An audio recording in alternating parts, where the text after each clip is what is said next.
ओम। आइए सर्वप्रथम प्रणव ध्वनि परमपिता परमात्मा के निज नाम ओम का उच्चारण।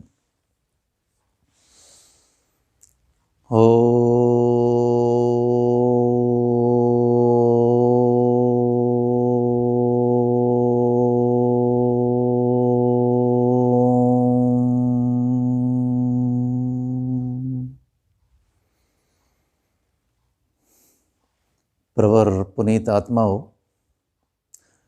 वैदिक ज्ञान विमर्श के इस पवित्र अभियान में आप सबका अभिनंदन है, स्वागत है। जीवन एक सरल पथ, इस शीर्षक के अंतर्गत व्याख्यान माला जो चल रही है, आज उसका 14वां अंश अभिव्यक्ति पा रहा है और आज का विषय है जिस पर हम विमर्श करेंगे, शरीर एवं आत्मा के संबंध का स्वरूप क्या है। आइए इस विषय में प्रयास करते हैं, बहुत ही सरल शब्दों में इसे अभिव्यक्त करने का प्रयास करते हैं।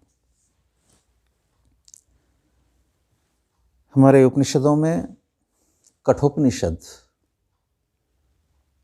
एक विशिष्ट उपनिषद है, उसमें एक रूपक के द्वारा बहुत कुछ समझाया गया है इस विषय में। आइए उसे जानते हैं। एक रथ की परिकल्पना कीजिए। आपने हमने सबने देखा है, एक रथ है और उस रथ में घोड़े जुते हुए हैं जो उसे खींचते हैं। घोड़ों की लगाम होती है जिसके द्वारा घोड़े संचालित होते हैं और घोड़ों की लगाम सारथी के हाथों में होती है। सारथी जो उस रथ का चालक है। उस रथ में जो आरूढ़ है, जो सवार हैं, उस रथ का स्वामी, उस रथ का राजा उसमें अंदर बैठा हुआ है। राजा को कहाँ जाना है, उस रथ में बैठकर यह जानना राजा को ही अभिष्ट है। वह अपने सारथी को आदेशित करता है। सारथी लगाम के द्वारा घोड़ों को संचालित करता है और घोड़े चल पड़ते हैं, रथ चल पड़ता है, यात्रा प्रारंभ हो जाती है। और यह भी सुनिश्चित है कि रथ का निर्माण या रथ का रचने वाला, बनाने वाला कोई और है। हाँ, रथ बनाया गया उसके स्वामी, उसके राजा के लिए ही है, उस यात्री के लिए ही है जो उसमें बैठा अपने लक्ष्य की ओर बढ़ रहा है। ठीक इसी प्रकार अब इस रूपक को शरीर के परिदृश्य में देखिए। शरीर भी एक रथ है।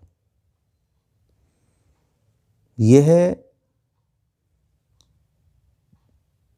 इस रथ के स्वामी के द्वारा नहीं बनाया गया। इस रथ का निर्माता परमपिता परमात्मा है।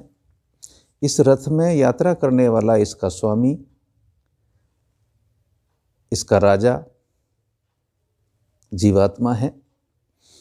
अभिप्राय क्या हुआ कि इस रथ का निर्माण परमपिता परमात्मा ने जीवात्मा के लिए किया है।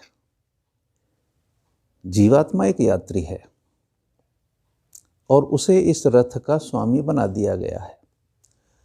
अब ये रथ आगे कैसे बढ़े? इसमें ज्ञानेंद्रियां रूपी घोड़े इसमें जुते हुए हैं। हमारी मनुष्य की जो ज्ञानेंद्रियां हैं वो इस रथ के घोड़े हैं। उन घोड़ों की लगाम है, उन घोड़ों की लगाम मन के रूप में है, अर्थात मन ही उन घोड़ों की लगाम है और वह लगाम बुद्धि रूपी सारथी के हाथों में है। अभिप्राय, बुद्धि इस रथ का सारथी है जिसके हाथों में मन रूपी लगाम है और मन रूपी लगाम के द्वारा ही ज्ञानेंद्रियां रूपी जो घोड़े हैं वो इस रथ को खींचते हैं, चलाते हैं। किंतु यहाँ यह भी निर्दिष्ट है कि सारथी जो रथ का संचालक है वह इस रथ के स्वामी, इस शरीर रूपी रथ के स्वामी आत्मा के आदेश से ही इस रथ को हाँकता है। इस रथ के स्वामी, अभिप्राय, आत्मा कहाँ जा रहा है उसका अपना लक्ष्य है।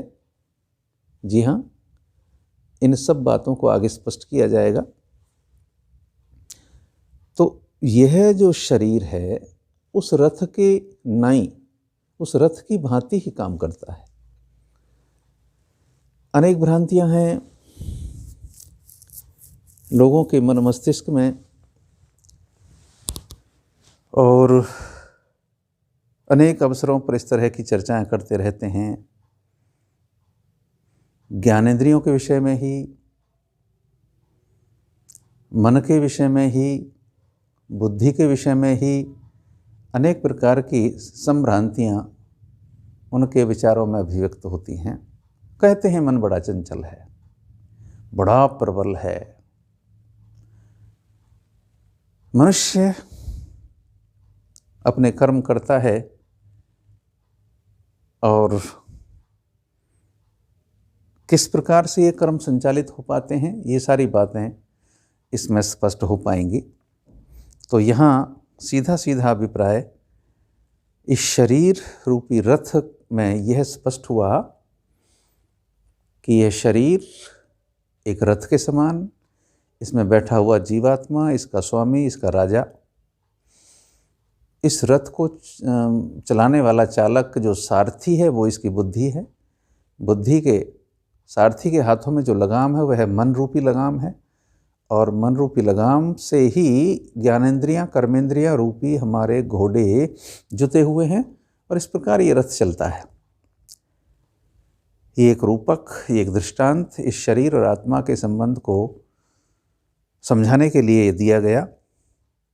किंतु यह भी एक सूत्र है कि कोई भी दृष्टांत अपने साध्य के पूर्णतया तुल्य नहीं होता। हाँ, कुछ कुछ उसके निकट होता है। रथ में हम देखते हैं घोड़े तो अलग से चेतन प्राणी हैं, उसका रथ का सारथी जो होता है वो भी चेतन प्राणी है, किंतु वो एक रूपक समझाने के लिए है। और यहाँ इस स्थिति को समझना पड़ेगा कि शरीर और आत्मा, इन दोनों में आत्मा चेतन है, शरीर जड़ है। इस स्वरूप को समझना पड़ेगा। हाँ, फिर दोहराता हूँ, आत्मा चेतन है, शरीर जड़ है। शरीर किन किन अंशों में संगठित होकर शरीर है इसे समझते हैं। शरीर के अंदर, बाहर, आत्मा के प्रयोग के लिए, आत्मा के उपयोग के लिए ये शरीर है। और कुछ साधन आत्मा के लिए इस शरीर में कुछ साधन बाहर हैं और कुछ उपकरण अंदर हैं। बाह्य उपकरणों को बाह्यकरण कहते हैं, अंदर के उपकरणों को अंतःकरण कहते हैं। बाह्यकरणों में क्या है? 5 ज्ञानेंद्रियां हैं, 5 ज्ञानेंद्रियां हैं और 5 कर्मेंद्रियां हैं। ये शरीर में आत्मा के लिए बाह्य उपकरण हैं, बाह्यकरण हैं। और अब अंतःकरण क्या है उन्हें देखते हैं। अंतःकरण में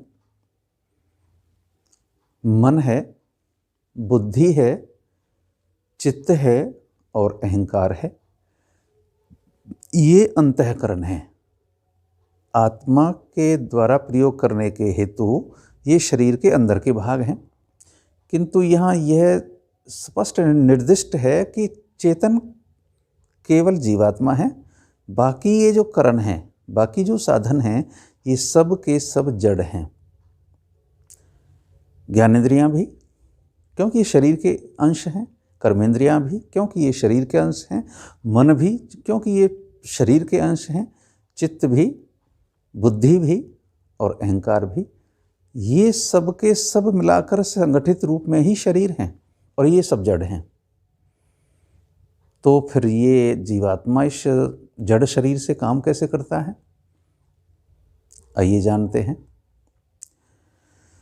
संसार के मुख्य 5 विषय, पांचों विषय, उनका ज्ञान प्राप्त करने के लिए परमपिता परमात्मा ने 5 ज्ञानेंद्रियां जीवात्मा को दी हैं इस शरीर में।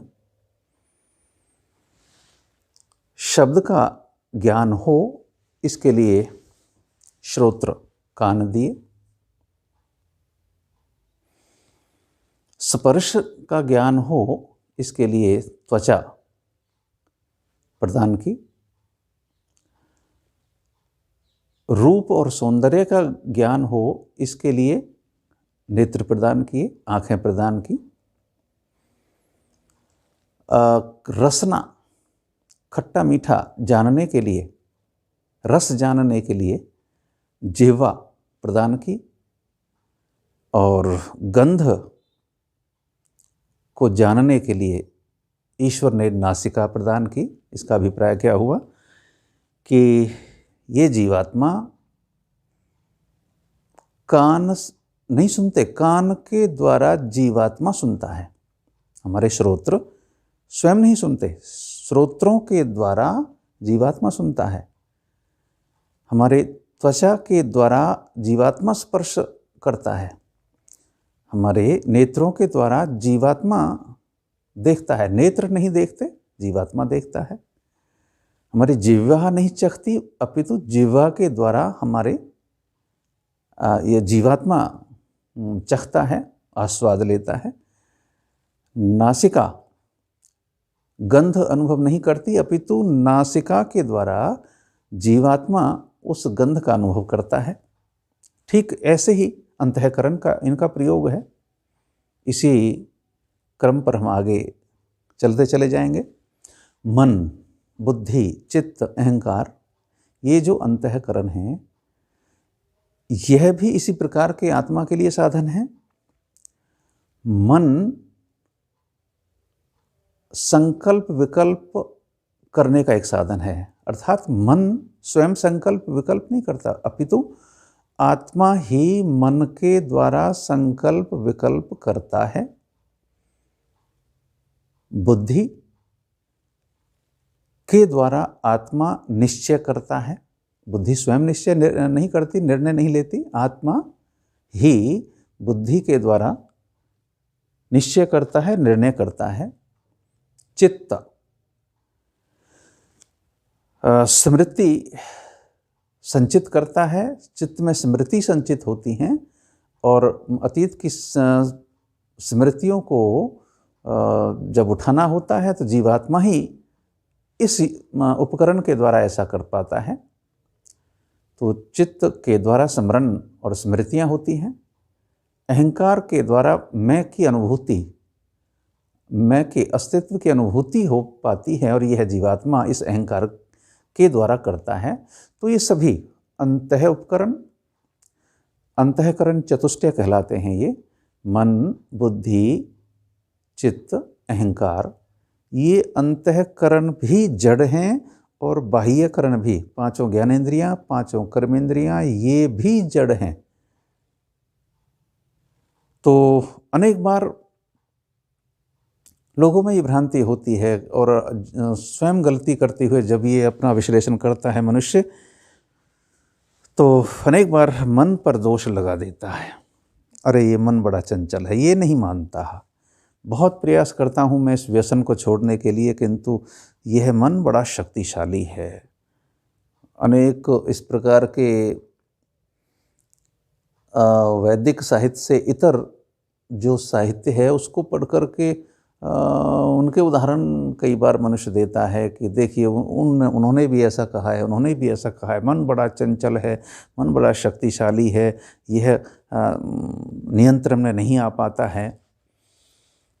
किंतु सीधा सीधा अभिप्राय ये है, हे साधकों, जीवन में इस सत्य को स्वीकार करना पड़ेगा और तभी हम परमपिता परमात्मा की उपासना के पथ पर आगे बढ़ सकते हैं। जब हम इस रहस्य को जान लें कि जीवात्मा ही अपने अंतःकरण और बाह्यकरणों के द्वारा अपने कर्म कर पाता है।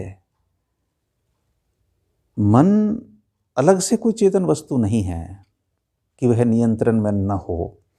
आप चाहेंगे, अर्थात जीवात्मा चाहेगी तो नियंत्रण में होगा। जीवात्मा के ये सब उपकरण हैं, ये साधन हैं, इनसे जीवात्मा को कार्य लेना आना चाहिए, सीख लेना चाहिए, इस रहस्य को जान लेना चाहिए। कोई व्यसन नहीं छूट रहा है तो कमजोरी, गलती आत्मा की है, मन की नहीं है।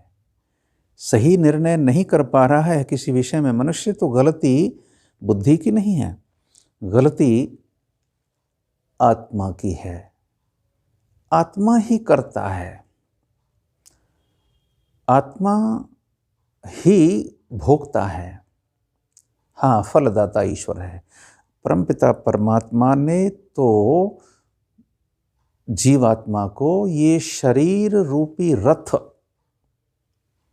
तैयार करके दे दिया है ताकि वह इसके द्वारा अपने पूर्व जन्मों के कर्मों का फल भोग सके। क्योंकि मनुष्य कर्मयोनि भी है और भोग योनि भी है।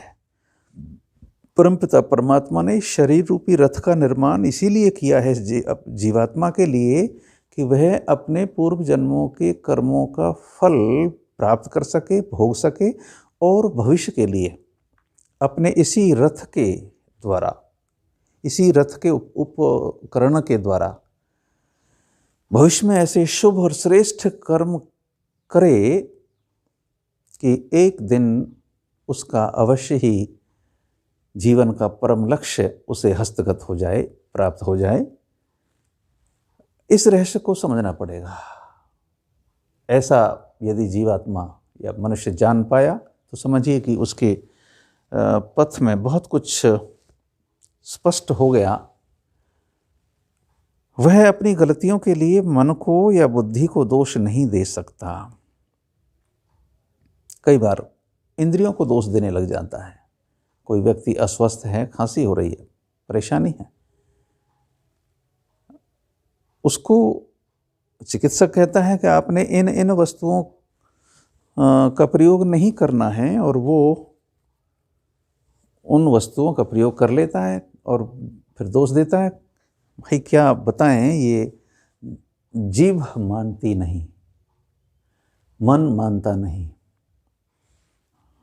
बुद्धि नहीं ठहर पाती, नहीं उस तरह का निर्णय कर पाती। ऐसे अपने इन उपकरणों पर, इन करणों पर दोष देने लग जाता है। किंतु इस रहस्य को जानना और समझना होगा कि आत्मा ही अपने कर्मों का उत्तरदाता है। और जब कर्म उसने कर लिए हैं तो परमपिता परमात्मा उसका फल अवश्य ही देता है, सुख या दुख के रूप में।